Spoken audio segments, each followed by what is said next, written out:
What's up guys, forget about the iPhone X. Today I'll be showing you the iPhone X China edition. This one's better than the real one, even before that one's been announced, just because you can get it now. You don't have to wait for months, you don't have to pay thousands of dollars to buy this. For just $300, you guys can own the latest and greatest China edition iPhone X or iPhone 8, whatever you want to call it. So let's go ahead and unbox the latest offering. This is actually the most expensive clone I have ever purchased from China. $300. Usually they're about $100.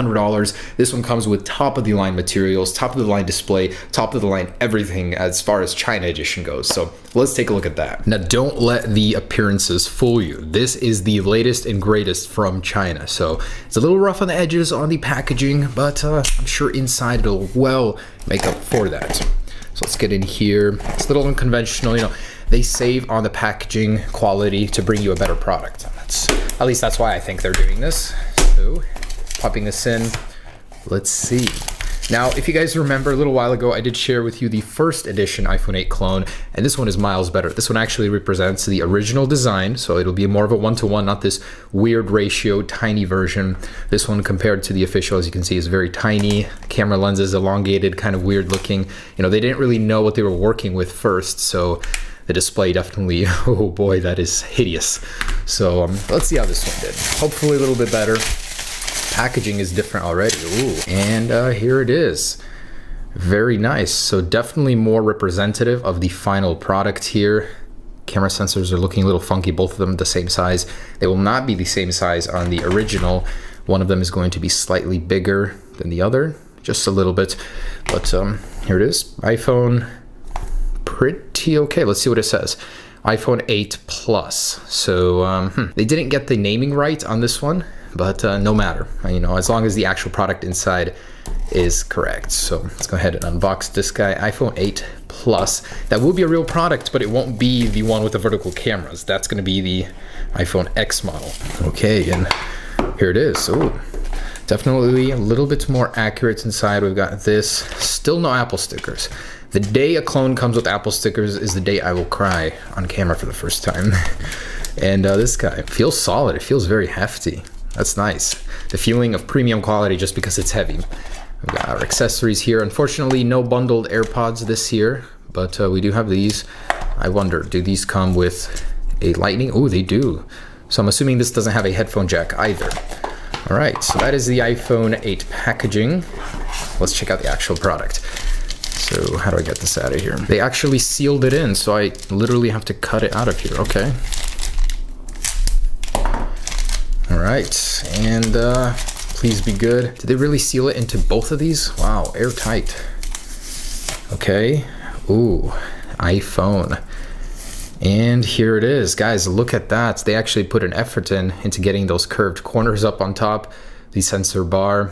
Unfortunately, I'm seeing a little difference there from the original. There's a chin on the bottom and on the top where the screen doesn't go all the way through. So if I peel off the screen protector, look at that. There actually is a border here. So unfortunately, the display on this one does not go all the way up, but it is an 18:9 display. So that makes it the most sophisticated display on an iPhone clone ever. And on the back, check that out. Very clean.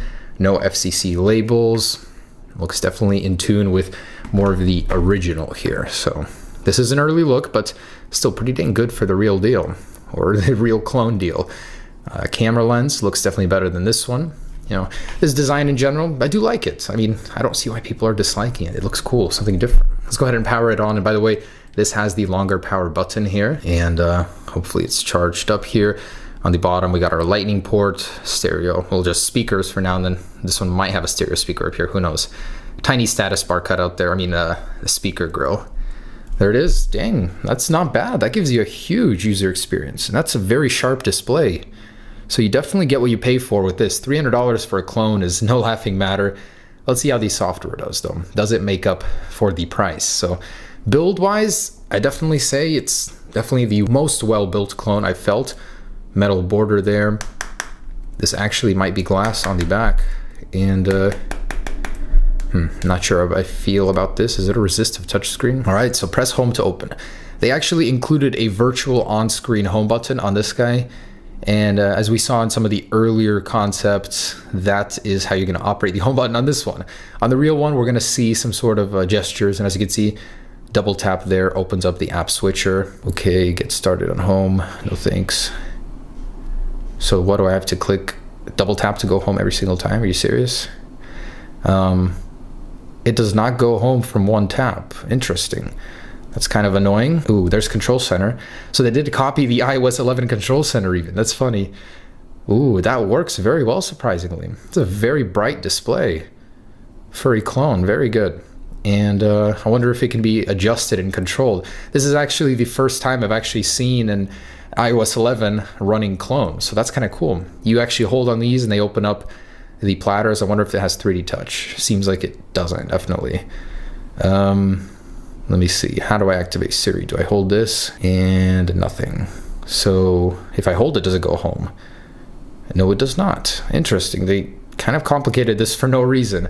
Over here, we've got the widget view there. Cool. And the notification center. Unfortunately, they didn't copy the cover sheet, so it doesn't bring down the lock screen, just the notification center.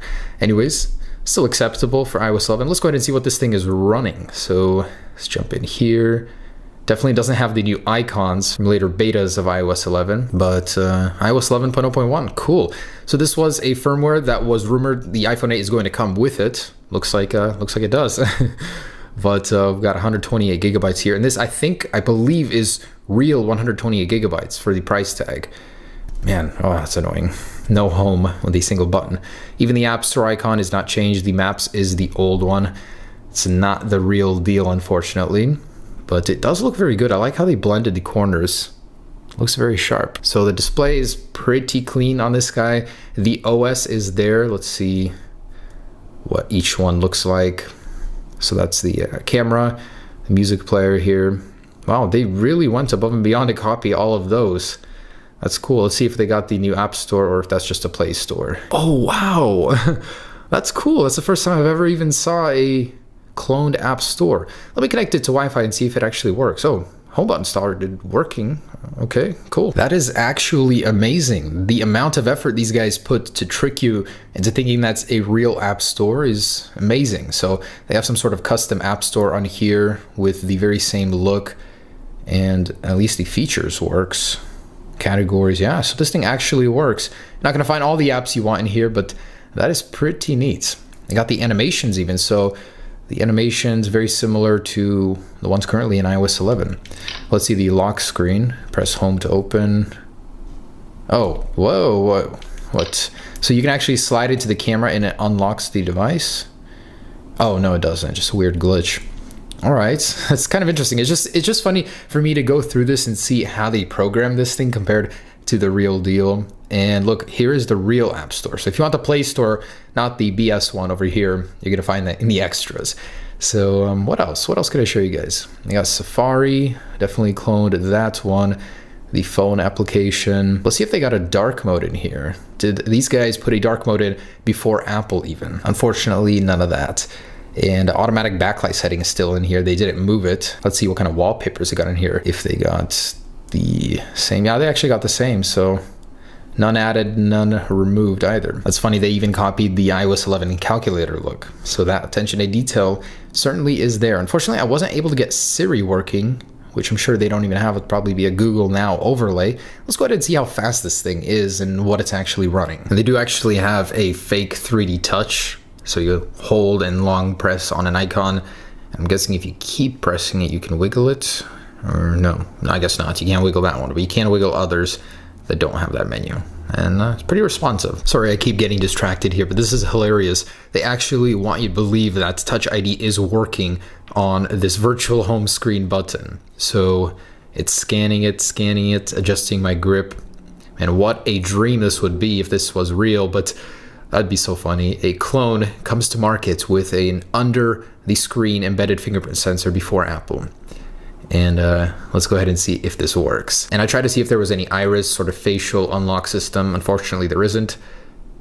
And did it work? Why are you not scanning my fingerprints? I guess not. It's all a fake. It does not actually let you. And unlike Apple, it lets you take off the fingerprint without putting your passcode in even. All right. Got Android 6.0, even the Galaxy Note 8 clone I saw a little while ago had something newer. Ooh, 1.3 gigahertz. Hey, at least they're honest. At least they're honest. And 962 megabytes, so 1 gig of RAM. Let's run that benchmark. Don't have high hopes for this one though. And I'm sorry guys, I tried twice. Halfway through the benchmark being completed, it just crashes and I have to restart and nothing happens. That should tell you enough you need to know about the performance of this guy. If you're buying it, definitely don't do it for the performance aspect. So let's go ahead and take a look at that camera. I'm hoping that this will be a next generation experience with a vertical camera. All right, just kidding guys. On the real one, yes, this one, I bet this one is a fake on the bottom. It looks like a dud.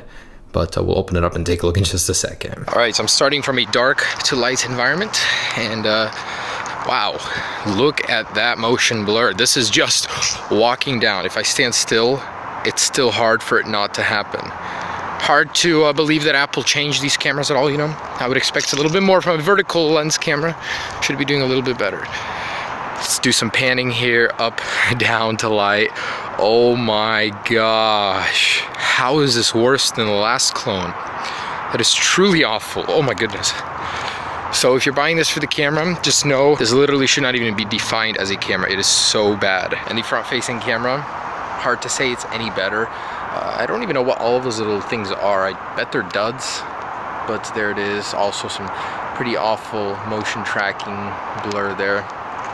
Moving this thing, quality, oh boy, it's like VGA 480p max. Hoping the real one will be better than this. That is certainly one of the worst cameras I have ever used on a smartphone. The vertical orientation didn't help out much.